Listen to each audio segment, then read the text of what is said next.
Somebody called me, I saw the name, I said, ah. So I removed the earpiece. I want to use ear. I can't be hearing calls inside my ear. So I removed the earpiece. Hello. I called the name. She said, yes. How are you? I said, I'm fine. How are you? I'm good. Well, I just wanted to check on you. Huh? So I went straight in. I said, you're not cursing me. She said, no, I'm not cursing you. This and this. And she went on talking. When we're about to end, I said, I want to ask you a question. She said, ask. I said, actually two. I said, did you give your life to Christ? She said, yes. I said, second question. I said, are you getting married soon? She said, yes. I said, okay.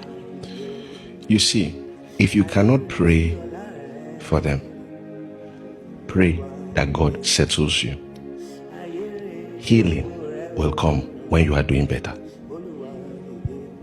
All the cursing stopped when she looked at her life, looked at what she went through with me, and said, I didn't miss out.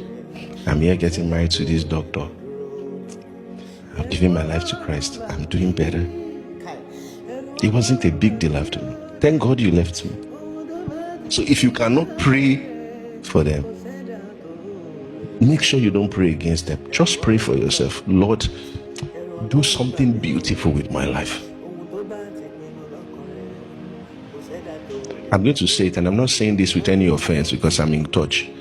4 pastors left our church. Do you understand what I'm saying? Honestly, I feel like that's part of our harvest that I'm enjoying. God is trying to say, if you give up on somebody, I just started with them.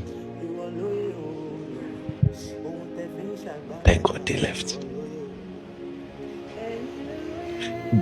They left, and their living made me run to God. God was trying to get my attention. That was the biggest thing they ever did for our ministry, leaving it alone.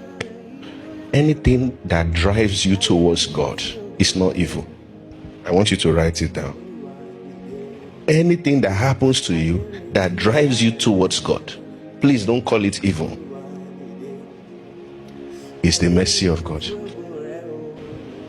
Once that thing happened, whether pain, whether struggle, whether disappointment, whether loss, if that thing brought you closer to the person of Jesus, the mercy of God was at work.